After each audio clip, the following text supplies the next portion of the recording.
राज्यसभा में कर्नाटक के ऊर्जा मंत्री डीके शिव कुमार के घर हुए छापेमारी के मुद्दे को लेकर जमकर हंगामा हुआ। राज्यसभा में वित्त मंत्री अरुण जेटली ने कहा कि जहां पर कांग्रेस के विधायक छुपे हैं वहां पर कुछ नहीं हुआ है। सिर्फ एक मंत्री के घर पर छापा पड़ा है, रिजॉर्ट पर छापा नहीं पड़ा है। उन्होंने कहा कि सिर्फ वहीं छापे नहीं पड़े हैं बल्कि 39 जगहों पर भी छापे मारे गए। जम्मू कश्मीर के पुलवामा में एनकाउंटर के लश्कर कमांडर अबू दुजाना के मारे जाने के बाद उसकी जगह अबू इस्माइल लेगा। अबू इस्माइल हाल ही में हुए अमरनाथ यात्रा के हमले का मास्टरमाइंड है। चमोली में चीनी सैनिकों की घुसपैठ और डोकलाम में भारत चीन के बीच बढ़ रही तनातनी का असर उत्तराखंड में लगी सीमा पर भी नजर आ रहा है। 1962 के युद्ध के बाद यह पहला मौका है जब सेना सक्रिय हुई है। सेना के बंगाल इंजीनियरिंग ग्रुप के पुराने बंकरों की मरम्मत के साथ ही नए बंकरों का निर्माण शुरू कर दिया है। पूर्व केंद्रीय मंत्री और वरिष्ठ कांग्रेस नेता संतोष मोहन देव का बुधवार सुबह असम के सिलचर में एक स्थानीय अस्पताल में 83 वर्ष की आयु में निधन हो गया। बताया जा रहा है कि वो गुर्दे और अन्य बीमारियों से पीड़ित थे। वहीं संतोष मोहन देव के निधन पर शोक व्यक्त करते हुए पीएम मोदी ने ट्वीट कर लिखा, संतोष मोहन देव निधन से दुखी हूँ। वे अनुभवी राजनीतिक नेता थे जिन्होंने लोगों के कल्याण के लिए बड़े पैमाने पर काम किया था। भ्रष्टाचार का हवाला देकर लालू प्रसाद यादव के साथ महागठबंधन तोड़कर बीजेपी के साथ बिहार में दोबारा सरकार बनाने वाली नीतीश कुमार की नई नवेली कैबिनेट की छवि भी कुछ खास साफ सुथरी नहीं है। चुनाव वाचडॉग संस्था द्वारा जारी आंकड़ों के मुताबिक नीतीश कुमार की कैबिनेट में 76% मंत्रियों के खिलाफ आपराधिक मामले दर्ज हैं। एडीआर की रिपोर्ट के मुताबिक एक नई कैबिनेट में 29 में से 22 मंत्री आपराधिक मामलों में आरोपी हैं। नई दिल्ली से लखनऊ जा रही शताब्दी एक्सप्रेस दुर्घटनाग्रस्त होते होते बची। उत्तर प्रदेश में खुर्जा स्टेशन के पास लखनऊ दिल्ली शताब्दी का इंजन अचानक डिब्बों से अलग हो गया। इस हादसे की भनक जब तक ड्राइवर को लगती, इंजन 4 बोगियों के साथ आगे निकल चुका था। सूचना मिलते ही रेल अधिकारी मौके पर पहुंच गए और दोबारा इंजन को डिब्बों से जोड़कर ट्रेन को रवाना किया।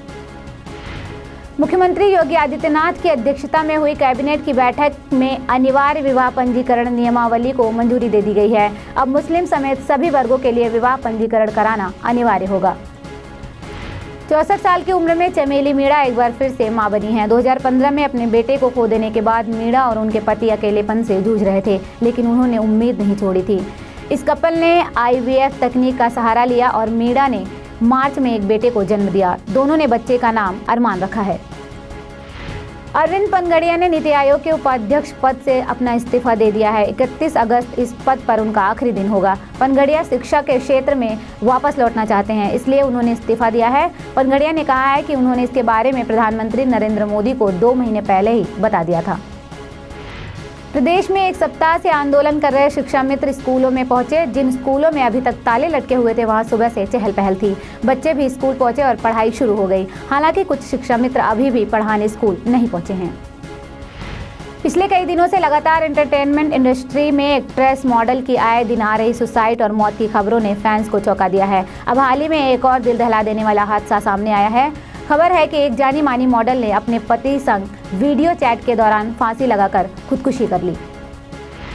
महाराष्ट्र सरकार ऑनलाइन गेम ब्लू व्हेल के खिलाफ केंद्र सरकार के सहयोग से कार्रवाई करेगी। सीएम देवेंद्र फडणवीस ने राज्य विधानसभा में ये जानकारी दी। कथित तौर पर इसी गेम की वजह से 14 वर्षीय 9वीं के छात्र मनप्रीत ने शनिवार को अंधेरी इलाके में एक इमारत की 5वीं मंजिल से छलांग लगाकर आत्महत्या कर ली थी। एक और भारत और पाकिस्तान के क्रिकेट प्रशासकों में लगातार तनातनी देखने को मिल रही है, तो वहीं दूसरी तरफ 2 देशों के सबसे चर्चित खिलाड़ियों के बीच दोस्ती की पींगे बढ़ रही हैं। हाल ही में विराट कोहली ने शाहिद के फाउंडेशन शाहिद अफरीदी फाउंडेशन को अपना बल्ला भेंट किया। अफरीदी ने बल्ला भेंट करने पर भारतीय कप्तान विराट कोहली का आभार जताया है। बॉलीवुड सुपरस्टार शाहरुख खान के फिल्म जब हैरी मेट सेजल के बाद अब सेंसर बोर्ड ने नवाजुद्दीन सिद्दीकी की अपकमिंग फिल्म बाबू मोशाय बंदूकबाज पर कैंची चलाई है। सेंसर बोर्ड ने इस फिल्म को ए सर्टिफिकेट देने के लिए कुल 48 कट लगाने को कहा है। सेंसर बोर्ड के लिए इस फैसले पर डायरेक्टर कुशाल नंदी और नवाजुद्दीन सिद्दीकी ने हैरानी जताई है। मेरे साथ खबरों में बस इतना ही। देखते रहिए A1 न्यूज़। नमस्कार।